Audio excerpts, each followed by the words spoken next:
নমস্কার বন্ধুরা, আমার নাম মনোজ নস্কর। আর আমার এই একটি ঘটনা চ্যানেলে সবাইকে স্বাগত।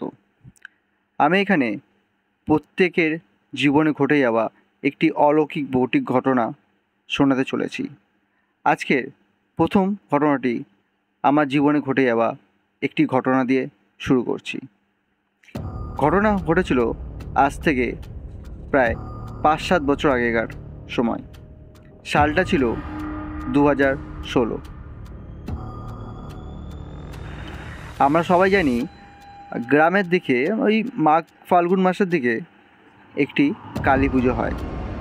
তো আমি আমার মাসির বাড়ি অর্থাৎ বেলিয়াঘাটাতে গিয়েছিলাম পুজো দেখতে। মাসির বাড়ি থেকে যখন পৌঁছালাম তখন প্রায় রাত্রি 8টা বেজে গিয়েছিল। এবং যেহেতু কালী পুজো ছিল, আর কালী পুজো সাধারণত রাত্রির 12টার সময় আরম্ভ হয়, আর সেই সময়টা অমাবস্যার দিনেই কালী পুজো হয়। তো আমি নর্মালি মাসির বাড়িতে গিয়ে পুজোর ওখানে বা পুজো মণ্ডপে চলে যাই। বেশ কিছুক্ষণ পুজো দেখার পরে সবাই গানে নাচ করছিল। এবং এমন সময় আমার একটি দাদা, ও বলে একটু বাথরুম দিয়ে ঘুরে আসি। বললাম ঠিক আছে, তো যখন বাথরুম পেয়েছে তখন তুই আমাদের মাসির বাড়িতে আমি বলে দিই, মাসি যে দাদাটা ছিল সেটা আমার মাসির ছেলে ছিল না, ওটা আমার একটা মানে একটু দূর সম্পর্কে একটা দাদা ছিল। তা আমি ওকে নিয়ে যখন বলি যে মাসির বাড়িতে তখন ও বলে যে না, মাসির বাড়ি যাবো না, সামনে আমার দিদির বাড়ি আছে, আমি দিদির বাড়িতে যাবো এবং ওখান থেকে ড্রেস ফ্রেসগুলো চেঞ্জ করে আসবো।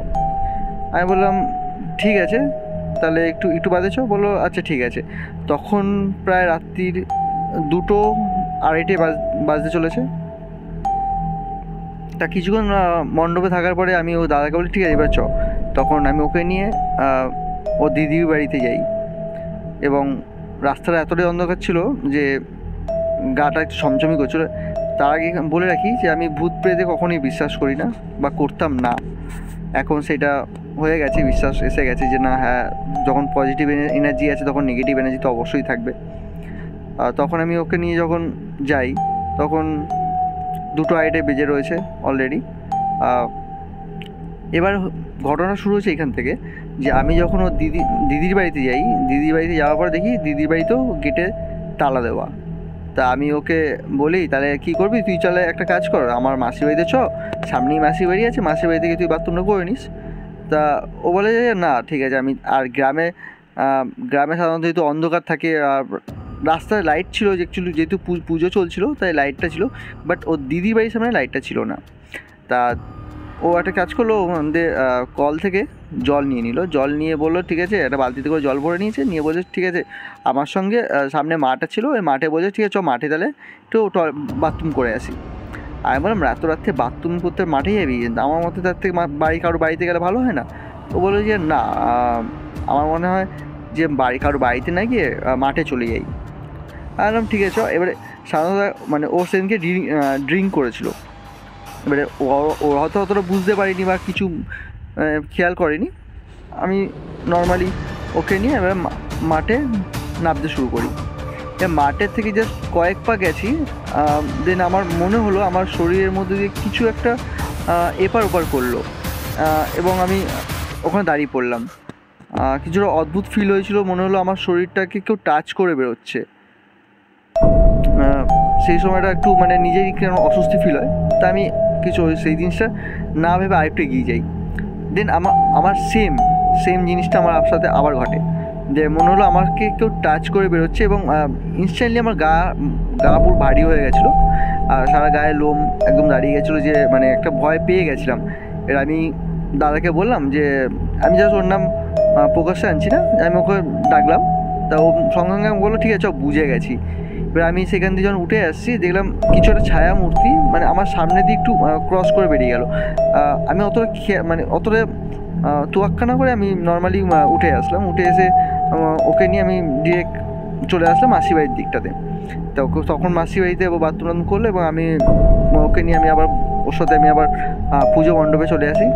পুজো মণ্ডপে আসার পরে আমি যখন ঠাকুরের সামনে গিয়ে প্রণাম করি, আবার পুজোটা জয়েন করি, তারপর থেকে আমার শরীরটার মধ্যে কেমন একটা হতে থাকে যে কিছু ভালো লাগছে না, মাথাটা কেমন একটা ধরে রয়েছে, বডিটা কেমন ধরে রয়েছে, কেমন একটা অদ্ভুত ফিল হচ্ছিলো। সেই সময় আমি আর পুজো মণ্ডপে না থেকে আমি মাসির বাড়িতে চলে শুতে।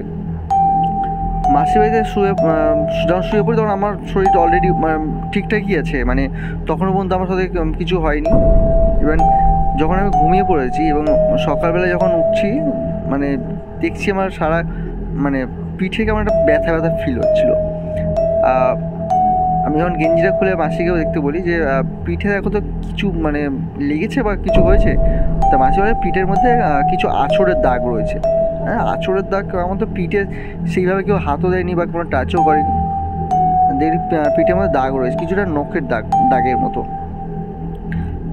এবং যখন আমি দেখার পরে এবার অলরেডি আমার গাটা ম্যাচ করছিল সকাল থেকেই, দেখলাম হালকা জ্বর এসেছে।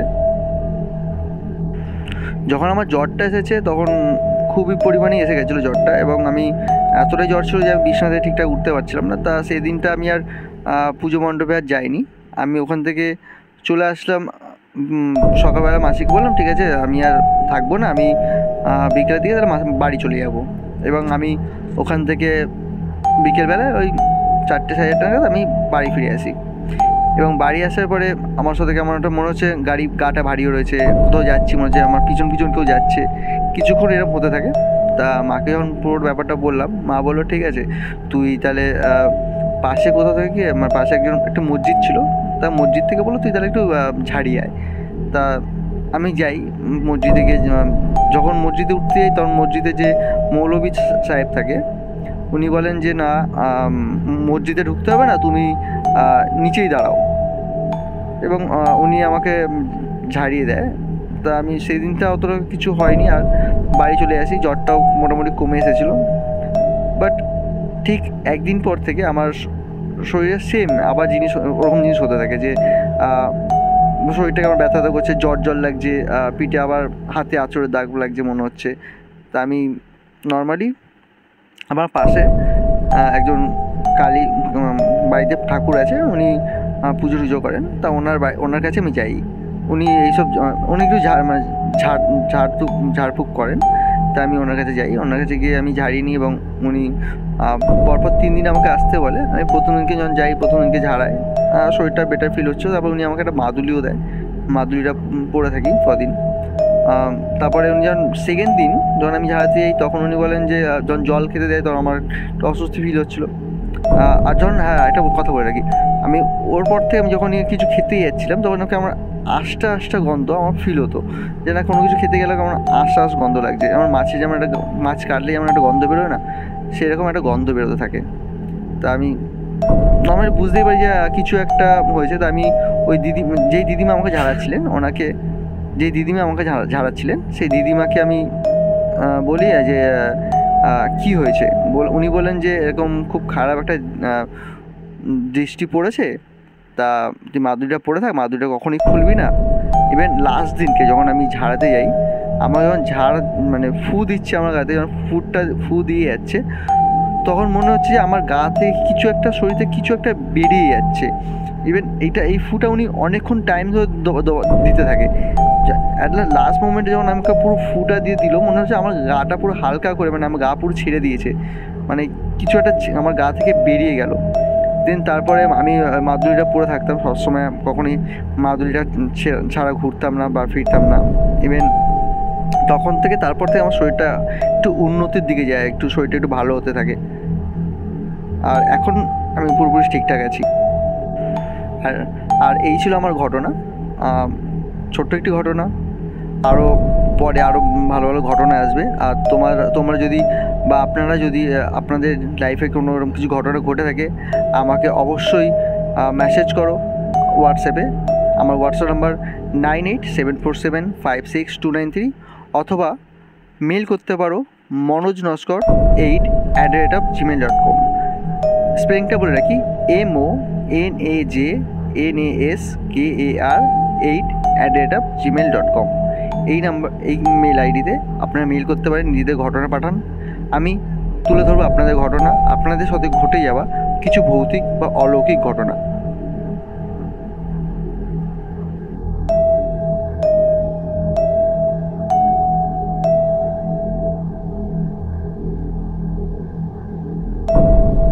আরও নতুন নতুন ভৌতিক ঘটনা শোনার জন্য আমার চ্যানেলটি সাবস্ক্রাইব করে রাখুন এবং পাশে থাকা বেল আইকনটি প্রেস করে রাখুন, যাতে প্রথম ভিডিওটি আপনার কাছে পৌঁছে যায়।